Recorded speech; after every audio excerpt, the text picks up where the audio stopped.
오늘 저희들은 참되고 의로우신 주님 앞에 왔습니다. 그분께 찬양과 영광을 돌립니다. 뜻이 있는 사람들이 더 나은 세상을 만들기 위해서 굉장히 노력을 많이 합니다. 그러나 그 길이 멀고도 험하죠. 세상은 여전히 불공평하고 불의합니다. 하지만 우리가 소망을 갖는 것은 우리가 섬기는 하나님께서 의로우시고 또한 공평하신 분인 줄 믿습니다. 그 사실을 믿으십니까? 남편을 잃고 혼자 사는 부인이 있었습니다. 그 부인이 원통한 일을 당해 얼마나 분하고 억울한지 모릅니다. 상대는 뒷배경이 얼마나 강한지 도무지 해볼 수가 없습니다. 아무리 애를 쓰고 또 말을 해봐도 도무지 통하지가 않습니다. 이렇게 억울하고 힘들 때는 어디다 호소를 합니까? 법에다 호소한다고 하죠. 잘 될지 어쩔지 모르지만 그래도 법에다가 호소를 합니다. 그래서 이 억울한 부인이 심판날, 재판 날짜만 기다리는 거죠. 그 재판관이 정의롭고 그리고 공평한 사람이라고 그러면 그 날을 더 기다리게 됩니다. 왜냐하면 그가 잘잘못을 가려주기 때문이죠. 억울한 사람은 심판날이 기다려집니다. 해결되니까요. 그런데 잘못한 사람은 심판의 날이 오면 두렵습니다. 여러분 어떻습니까? 심판날이 점점 다가오고 있는데 그 날을 기다리고 계십니까? 아니면 마음에 두려움이 있습니까? 그 날을 기다리고 계시죠? 네. 지난주에 들었던 말씀이 제목이 세상을 깔고 앉은 그녀다. 그녀는 큰 음녀를 얘기하고 있었죠.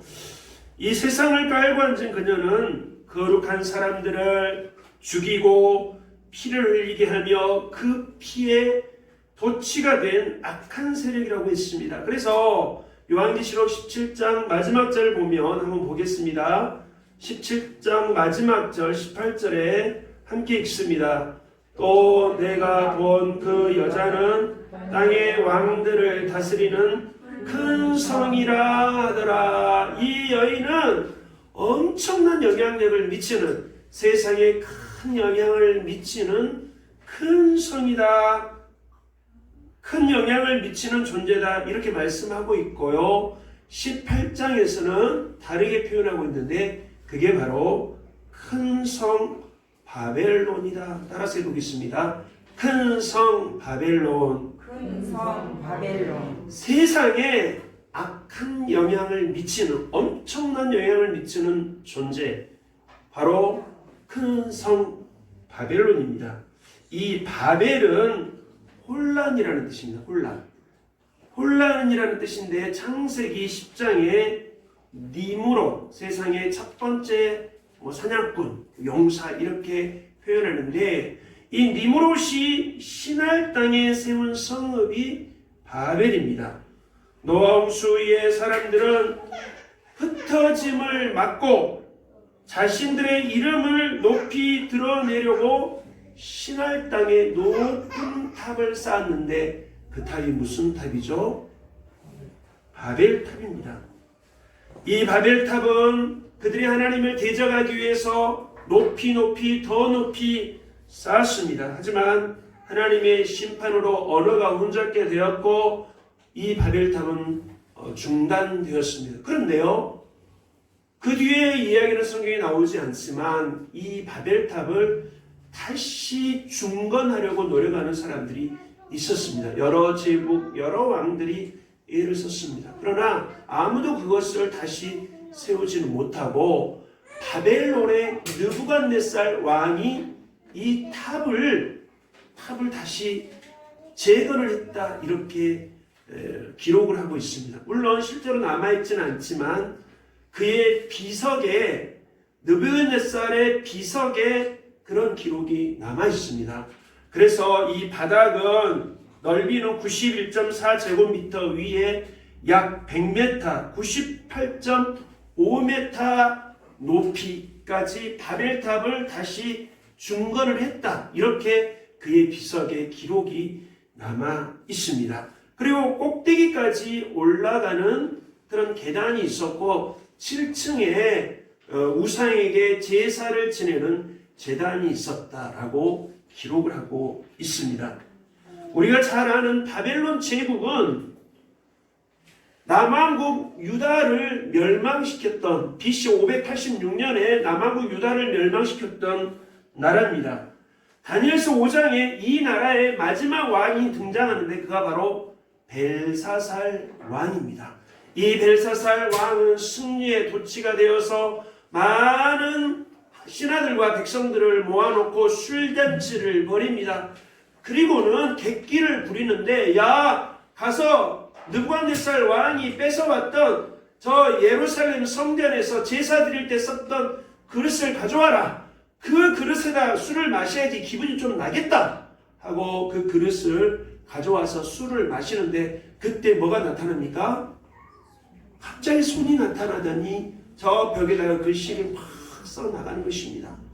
뭐라고 썼습니다. 아무도 해석하지 못하는데 나중에 다니엘이 와서 해석을 합니다. 메네 데겔 우바르신, 당신은 하나님의 저울에 달려서 부족하다, 가볍다. 그래서 이 나라는 메대와 바사에 의해서 나눠질 것이다. 이런 의미인데 결국은 이 벨사살이 그 일을 있고 나서 이제 메대와 바사의 페르시아의 연합군이 결국 이 강력한 제국이었던 바벨론을 무너뜨리게 됩니다. 그래서 앞에서 말씀드린 바벨이나 바벨탑이나 바벨론 제국, 이 바벨론은 하나님을 대적한다. 하나님을 대적하는 뜻으로 우리가 이해를 할 수가 있습니다. 여러분, 오늘 성경에 큰 성 바벨론이 나오는데 사람들이 성을 쌓는 이유는 뭡니까?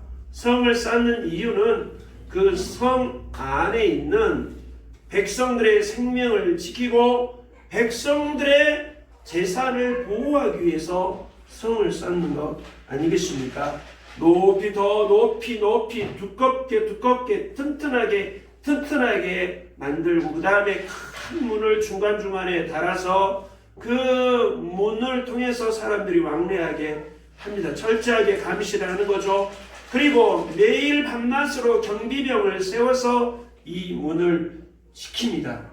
오늘 성경에 나와 있는 바벨론 성과 또 소돔과 고모라 성, 여리고 성 등등 모든 성들이 그런 목적이 있지 않겠습니까? 소돔과 고모라 성은 아브라함의 조카였던 롯이 살던 곳입니다. 이 성이 나중에 불과 유황으로 소멸하게 되는데 이것은 하나님의 심판이었고 그곳에 살고 있었던 사람들의 죄악 때문에 심판을 당한 거예요. 여러분, 강력한 제국들, 역사가 흘러오면서 있었던 강력한 제국들은 결국은 그들이 어찌하여 망했냐 하면은 힘이 없어서가 아니라 많은 경우는 죄악 때문에 망했습니다. 이 소돔과 고모라 성이 멸망하기 전에 하나님은 아브라함에게 이 성의 장래에 대해서 미리 알려주십니다. 그래서 아브라함은 그곳에 조카 롯이 살고 있었기 때문에 의인의 숫자를 가지고 하나님과 마치 흥정을 하듯이 중보기도를 드립니다. 하나님, 그곳에 의인 첫 번째 몇 명이라고 그랬습니까? 50명은 있을 줄 알았어요. 50명 있으면 봐주세요. 아닌 것 같아요.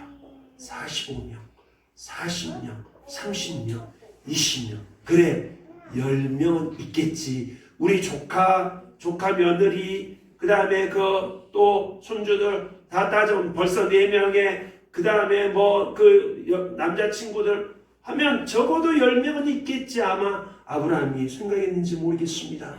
그러나 의인 10명이 없었습니다. 의인은 누굽니까? 의인은 하나님을 의지하는 사람들입니다. 의인은 하나님을 믿는 사람들입니다. 여러분, 하나님을 의지하시고 하나님을 믿고 계십니까? 아멘.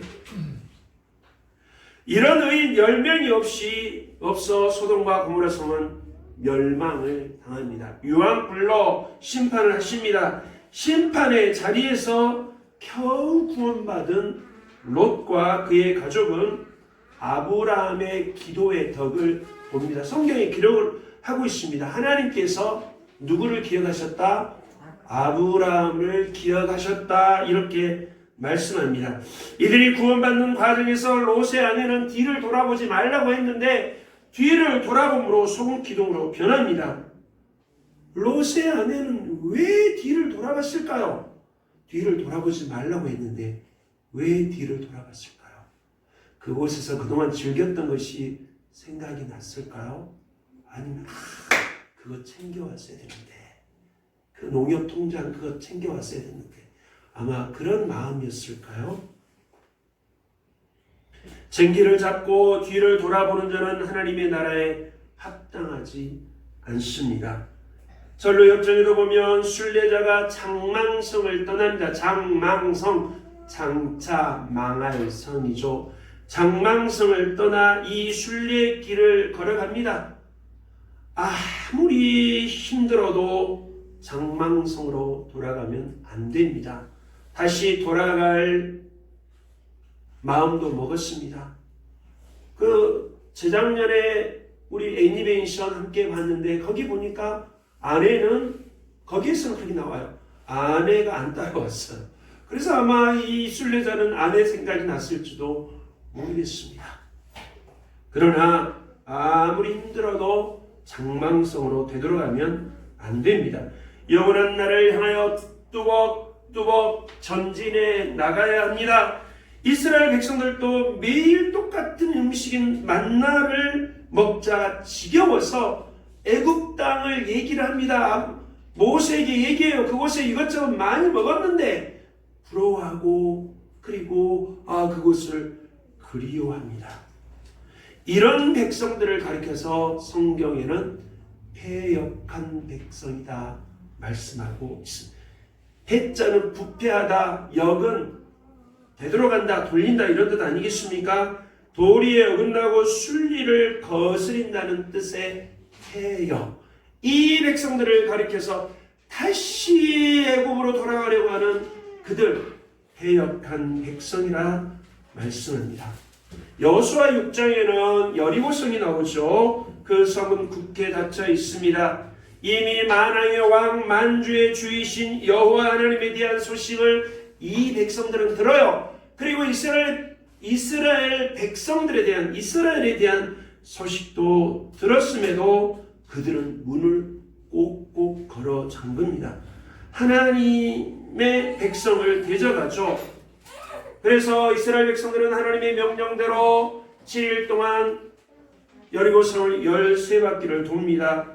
돌고 난 후에 나팔을 불고 큰 소리를 외치자 이 튼튼한 성이 순식간에 어떻게 해요? 순식간에 무너집니다. 하나님을 대적하고 죄가 가득한 곳은 망합니다. 다시 말씀드립니다. 하나님을 대적하고 죄가 가득한 곳은 망합니다.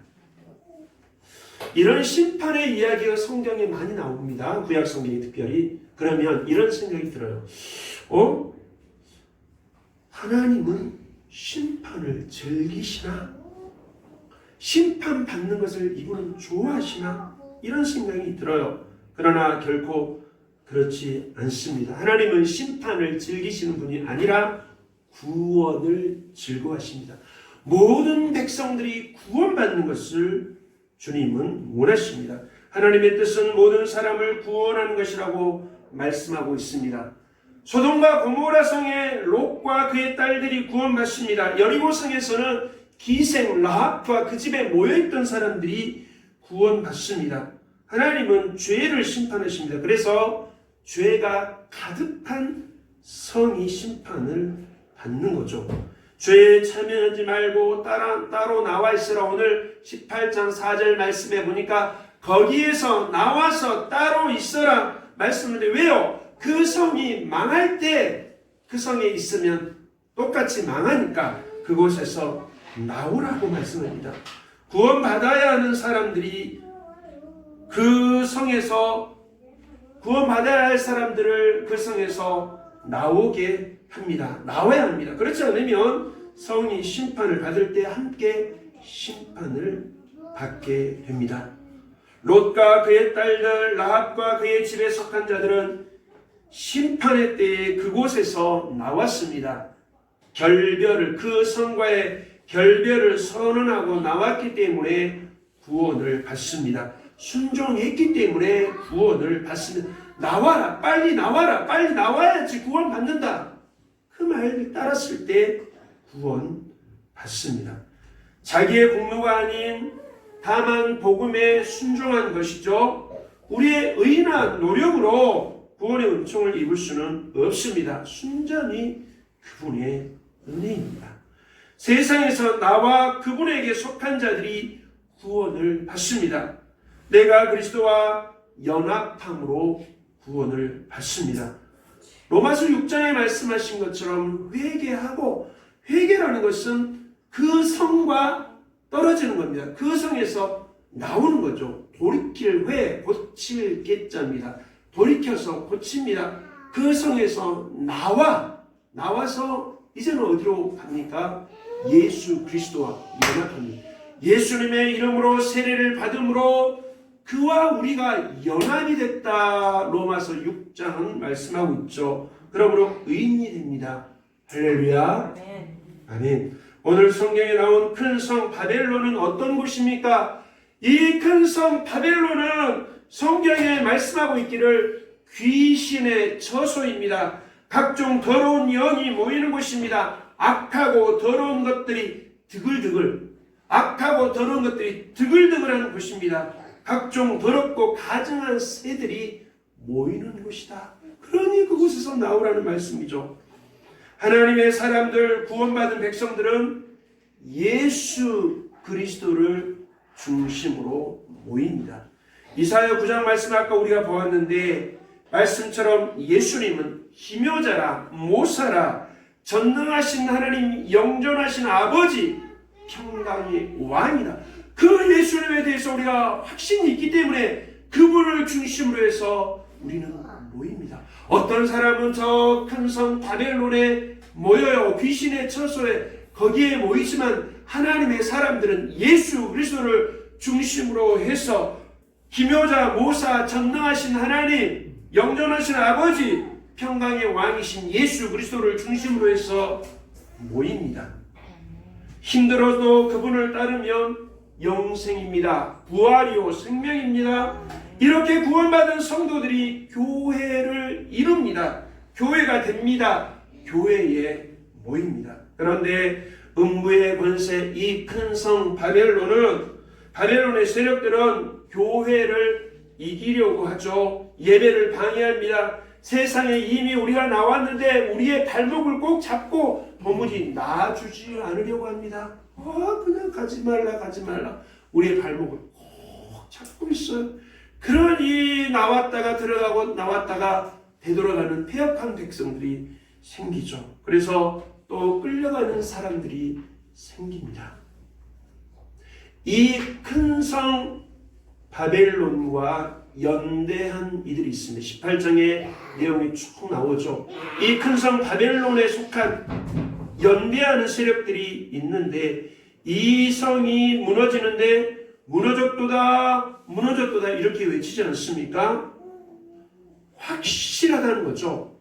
확실하게 이 큰 성 바벨론은 무너진다는 겁니다. 뱀은요, 뱀 꼬리를 밟아요. 그러면 뱀이 죽어요, 살아요? 그래도 살아요. 그러면 머리를, 뱀의 시골에서 우리 그거 많이 했는데요. 그리고 어떤 선교사님들은 옛날에 이걸 잘못 이해를 해서 뱀이 사탄이다, 맞기다고 생각하는 분들이 있었어요. 보기만 하면 죽이려고 했는데 우리 그 남학생들이 시골에서 장난을 치느라고 여학생들한테 뱀을 던지기도 하고 뱀을 그냥 막 죽이기도 하고 했는데 뱀의 머리를 짓밟았습니다. 뱀의 머리를 깨뜨렸어요. 뱀 죽어요, 살아요? 죽겠죠. 꼬리를 밟으면 살아요. 그러나 머리를 깨뜨리면 죽습니다. 그런 것처럼 큰 성 바벨론이 무너지니 그 머리가 무너지니 연대하고 거래했던 거래처들도 줄도산합니다. 줄도산해요. 연대했던 이들이. 망국이 무너졌다. 상인들, 큰 성 바벨론과 거래했던 상인들, 사치의 세력, 치부, 즉 성 바벨론 때문에 돈을 모아 부자가 된 이들도 무너졌다. 자기를 영원롭게 한 이들입니다. 나는 여왕으로 앉은 자요 과부가 아니라 결코 애통함을 당하지 않는다. 이렇게 큰 성 바벨론이 큰 소리를 쳤지만 그도 무너지고 그와 연계한 이들도 다 무너지게 됩니다. 엘리야 선지자 때 아합의 아내, 아합의 영부인 이세벨은 그의 권세가 영원한 줄 알았습니다. 하나님의 백성들을 미혹하고 왕을 비롯한 온 백성들을 죄악의 우상 숭배에 빠뜨렸던 발과 아세라 우상에 빠뜨렸던 아주 악한 사람이었습니다. 하나님의 사람들 선지자들을 죽이고 온 나라를 수렁에 빠뜨렸습니다. 그러니 지도자가 잘못되면 백성들이 얼마나 힘든지 너무나 잘 압니다. 너무나 극명하게 드러나죠. 그는 결단코 애통함을 당하지 않을 것이다 생각했지만 그러나 하나님께서는 에후라는 사람을 보내셔서 그를 심판하십니다. 마지막 이 이세벨이 죽을 때에 뭘 했냐면 얼굴에 화장을 하고 있었습니다. 화장을 하고 창문을 쳐다보고 있는데 저기서 에후가 왔죠. 심판하기 위해서 왔습니다. 그리고 에후가 합니다. 누가 저 여자를 집어 던지겠느냐. 그래서 이 이세벨의 신하들이 이세벨을 창 밖으로 집어 던졌죠.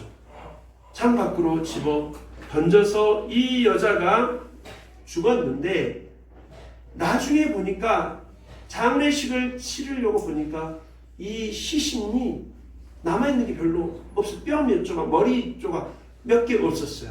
그 바로 엘리야 선지자가 이세벨에게 예언했던 것이 그대로 이루어진 겁니다. 자기는 영원할 줄 알았습니다. 그렇게 떵떵거리면서 많은 그의 남편 왕과 많은 백성들을 고통에 빠뜨렸지만 결국 하나님이 그를 심판하셨습니다. 큰 성 바벨론을 향한 하나님의 심판은 강하고 빠르다고 말씀합니다. 하루아침에 심판하신다. 여리고성이 금세 무너져버린 것처럼 이 큰 성 바벨론도 빠르고 강력하게 심판하시겠다고 말씀하십니다. 16절부터 18절의 말씀 보면 성경을 보시기 바랍니다. 화이또다 화이또다 큰 성이여 세마포 옷과 자색 옷과 붉은 옷을 입고 금과 보석과 진주로 꾸민 것인데 그러한 부가 한 시간에 망할도다. 한 시간 안에 망할도다. 모든 선장과 각처 다니는 성객들과 선원들과 바다에서 일하는 자들이 멀리 서서 그가 불타는 연기를 보고 외쳐 이르되 이 큰 성과 같은 성이 어디 있냐. 우리는 생각도 안 했다는 거예요. 이 큰 성 바벨론이 영원할 거라고 생각했다는 겁니다. 이렇게 튼튼하게 만들어진 여리고성이 사람이 그 13바퀴 돈다고 해서 무너진다는 말도 안 된다는 거죠. 하지만 하나님의 심판은 강하게 순식간에 무너졌습니다. 사람들이 그것을 구경하고 있다가 깜짝 놀라는 우리는 이 성이 영원할 줄 알았다. 이 나라가 영원할 줄 알았다고 생각을 했습니다. 그러나 그런 나라는 없습니다. 21절부터 좀 더 보겠습니다. 21절 성경을 보세요. 또 입센 천사가 큰 맷돌과 같은 돌을 들어 바다에 던지고 말하였습니다. 그 큰 도시 바벨론이 이렇게 큰 힘으로 던져질 터이니 다시는 그 흔적도 찾을 수 없을 것이다. 검은 고를 타는 사람들과 노래를 부르는 사람들과 피리를 부는 사람들과 나팔을 부는 사람들의 노랫소리가 다시는 네 안에서 들리지 않을 것이요 어떠한 새 공장이도 네 안에서 하나도 보이지 않을 것이요 맷돌 소리도 다시 내 안에 들리지 않을 것이다. 등불빛도 다시는 내 안에서 비치지 않을 것이요 신랑과 신부의 음성도 다시는 내 안에서 들리지 않을 것이다. 그것은 내 상인들이 땅의 세도가로 행세하고 모든 민족이 내 마술에 속아 넘어갔기 때문이고 예언자들의 피와 성도들의 피와 땅에 죽임을 당한 모든 사람의 피가 이 도시에서 발견되었기 때문이다. 이 큰 성 바벨론에 들어가 봤더니 어떤 피가 보였습니까? 확인됐습니까? 예언자들의 피, 성도들의 피. 이 복음을 전하기 위해 사람들에게 회개를 선포하고 하나님의 말씀을 담대하게 전했던 많은 이들이 이 바벨론의 핍박에 의해서 그들의 피를 흘렸고 그 피가 지금 저 큰 바벨론 성 안에 들어가 봤더니 거기서 발견되었다는 것이죠. 그러니 이 성을 심판하지 않을 수 있습니까? 더 이상 회생하지 못하도록 확실하게 심판하십니다. 뱀은 여자의 후손의 발꿈치를 상하게 하겠지만 여자의 후손은 뱀의 머리를 밟음으로 다시는 그 흔적조차 찾을 수 없게 하겠다. 이것이 하나님께서 큰 성 바벨론을 향한 강력한 심판의 말씀입니다. 이 큰 성 바벨론의 심판을 보고 울고 가슴을 치는 사람들이 있었습니다. 기대하고 바라보고 그것만 쳐다보고 연대하고 거래했던 그 사람들이 저 성이 무너지는 것을 보고 눈물을 흘리며 울면서 자기의 가슴을 쳤습니다. 9절, 11절, 15절, 19절에 이 애통하며 우는 모습들이 기록되어 있습니다. 9절, 그와 함께 음행하고 사치하던 땅의 왕들이 그가 불타는 연기를 보고 위하여 울고 가슴을 치며 11절, 땅의 상인들이 그를 위하여 울고 애통한 것은 다시 그들의 상품을 사는 자가 없습니다. 15절, 바벨론으로 말미암아 치부한 부자가 된 사람들이죠. 이 상품의 상인들이 그의 고통을 무서워하여 멀리 서서 애통하며 19절, 티끌을 자기 머리에 뿌리고 울며 애통하여 외쳐 이르되 화이토다 화이토다 이 큰 성이여 바다에서 배 부리는 모든 자들이 너의 보배로운 상품으로 치부하였더니 한 시간에 망하였도다. 이들이 주고받은 상품들이 열거되어 있지 않습니까? 쭉 열거되어 있어요. 그들이 큰 성 바벨론과 이 상인들이 물건을 사고 팔고 하면서 거래했던 물건들이 쭉 나오죠. 12절. 그 상품은 금과 은과 보석과 진주와 세마포와 자주 옷감과 비단과 붉은 옷감이요 각종 향목과 각종 상아 그릇이요 값진 나무와 구리와 철과 디리석으로 만든 각종 그릇이요. 13절. 계피와 향료와 향과 향유와 유향과 포도주와 감람유와 고운 밀가루와 미리오 소와 양과 말과 수레와 그리고 그 뒤를 보세요. 뭐라고 되어 있습니까? 종들과 사람들의 영혼들이다. 이들이 거래한 것이 도대체 뭡니까? 이들이 도대체 뭘 한 겁니까? 물건뿐만 아니라 사람들까지도 그들에게는 자신들을 부욕해 하는 치부하게 하는 어떤 대상이었습니다. 사람이 목적이어야 되는데 사람이 수단이었습니다. 자기들의 이익을 취하기 위한 자기의 권력을 유지하기 위해서 사람들을 영혼들을 이용을 하고 수단으로 삼고 그들을 거래하는 그들이었다는 거죠. 우상 숭배자들은 자신들의 치부를 위해 어린 자식까지 산채로 제물로 바치기도 했습니다. 몰록신이 그랬습니다. 몰록신. 자기의 자식을 제물로 바치면 신이 좋아하고 기도가 응답되고 자식들 많이 낳고 농사 잘 되고 그렇다고 자기의 자식을 불태워 제물로 바칩니까? 우상을 섬기는 이들이 그렇습니다. 그러니 하나님께서 심판하지 않을 수 있겠습니까? 한 시간 안에 망합니다. 순식간에 망하죠. 예수님께서 예루살렘에 예수님 말씀하셨습니다. 십자가를 지시기 전에 자신을 향하여 울고 있는 여인들을 향해 예수님 말씀하고 있습니다. 예루살렘의 딸들아, 나를 위하여 울지 말라. 나를 위하여 울지 말고 너희와 너희의 자녀를 위하여 울라. 이렇게 말씀하셨습니다. 한 영혼 한 생명을 두고 울라고 하신 거죠. 여러분, 남자는 일생 동안 몇 번 울어요?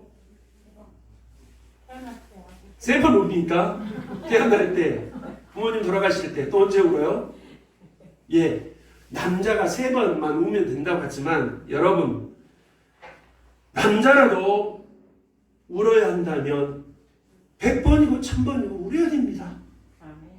100번이고 1000번이고 울어야죠. 남자든 여자든. 예수님께서 제자들에게 내가 나를 따라오너라. 내가 너희들을 사람 낚는 어부가 되게 해주겠다. 이렇게 말씀하셨습니다. 요즘은 다른 사람을 속인다고 할 때 낚는다는 표현을 쓰죠. 낚였다. 속았다는 것이죠. 속였다 이런 뜻이죠. 그런데 사람을 낚는다, 속인다는 의미가 아니라는 거죠. 예수님께서 제자들을 부르실 때 내가 너희로 사람 낚는 어부가 되게 해주겠다. 이 말씀은 사람을 속여서 이득을 취하도록 해주겠다. 큰 바벨론에서 약속한 그게 아니에요. 그게 아니고요. 우리는 사람들을 속이려고 만나는 것이 아닙니다. 그를 통해 그를 이용해 치부하려고, 그를 이용해 부자가 되려고 뭔가 이득을 얻기 위해서 사람들을 만납니까? 그리스도인들이 사람들을 만날 때 그런 마음으로, 그런 목적으로 만납니까? 사람을 수단으로 이용하기 위해서 그리스도인들이 사람들을 만납니까? 아니죠. 그 영혼 자체가 목적입니다. 그에게 영생을 얻도록 하기 위해서 만납니다. 그를 품고 그의 영혼을 내 가슴에 품고 장시간 기도합니다. 눈물의 기도를 드립니다. 남자든 여자든 눈물로 기도해야 된다면, 눈물을 흘려야 된다면 100번이고 1000번이고 울어야 되지 않습니까? 저 사람들은 왜 울었어요? 자기들이 의뢰하고 그리고 거리를 하고 연대했던, 저 의지했던 자신들의 머리 큰 성 바벨론이 멸망하자 그것을 보고 더 이상 이제는 우리가 얻을 게 없구나, 장사할 수가 없구나, 거래할 수가 없구나, 그러면서 자기들의 가슴을 치고 울었지만 그리스도의 눈물은 다르다는 거죠. 다른 소유물은 잃어버릴 수 있습니다. 그러나 생명을 잃으면 다 잃습니다. 물론 살아있는 동안에 우리 건강해야 되겠죠. 건강을 잃으면 다 잃는다고 하니까. 그런데 진짜는 영생, 생명을 잃으면, 영생을 잃으면 그때는 더 이상 기회가 없고, 기회 있으니 영생을 얻고 주님의 나라에 들어가야 될 줄 믿습니다. 생명을 잃으면 다 잃은 것입니다. 그때는 정말로 슬피 울며 이를 드득드득 갈며, 성경에 그랬죠. 이를 득득 갈면서 가슴을 치며 후회한다고 했습니다. 그때가 되면, 왜? 그때는 기회가 없어요. 지금은 기회가 있지만 그때가 되면, 문이 닫히면 그때는 기회가 없어요. 그래서 눈물을 흘리며 가슴을 치고 이를 갈면서 후회한다고 말씀합니다. 주님 앞에 나오면, 우리가 주님 앞에 나오면 내가 쌓아놓은 성이 있어요. 여러분, 사람들마다 자기 마음에 쌓아놓은 나의 성, 아성이 있습니다. 아성, 나아자 성성자죠. 아성이 있습니다. 그런데 주님 앞에 나오는 사람들은 이 아성이 무너집니다. 성을 높이 쌓아놓으면 주님도, 여러분, 내 마음의 성을 자꾸 담벼락을 높이 쌓아놓고 문을 꼭꼭 닫아놓으면 주님도 들어올 수 없습니다. 왜 주님은 문 밖에 서서 두드리시나요? 문 부시고 들어오시면 좋겠죠. 내가 문 닫고 있으면 예수님 오셔서 내 문 그냥 좀 두들겨 부셔서 들어오시면 좋겠는데 그렇게 안 하시고요. 문 밖에 서서 두드리노니 누구든지 내 음성을 듣고 문을 열면 누가 엽니까? 내가 열어요.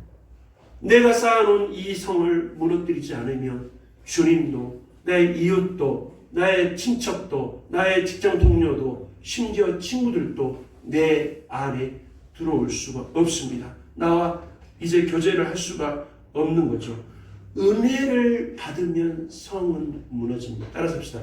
은혜 받으면 성은 무너집니다.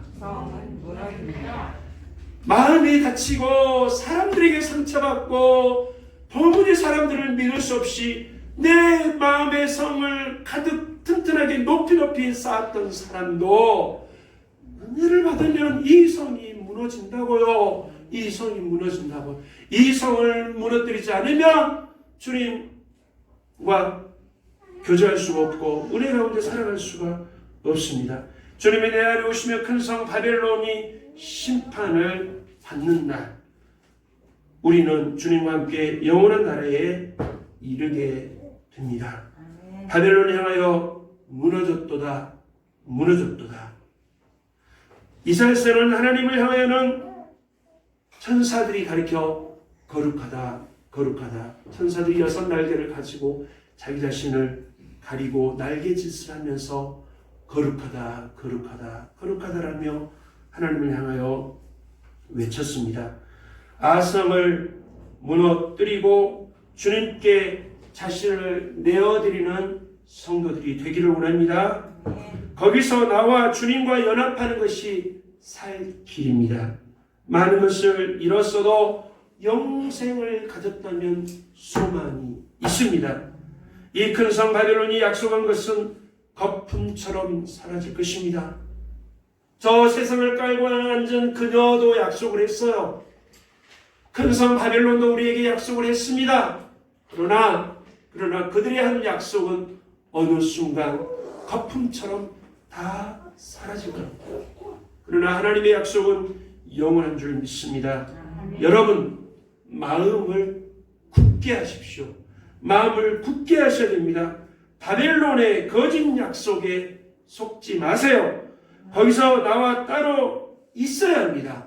나와서 뒤돌아보지 말고 쟁기를 잡았으면 끝까지 앞만 보고 나가야 됩니다. 여러분, 우리 주님은 믿으신 분이에요. 믿을만해요. 내 인생을 통째로 걸어도 전혀 걱정할 필요가 없는 그분은 믿을만한 분입니다. 저 사기꾼들이 가만 이설로 사람들을 속이고 저들이 가지고 있는 것을 소유물을 빼앗고 나중에 생명까지 뺏으려고 합니다. 그러나 우리가 믿는 그분은 믿고 맡기면 책임지신다고 약속하셨습니다.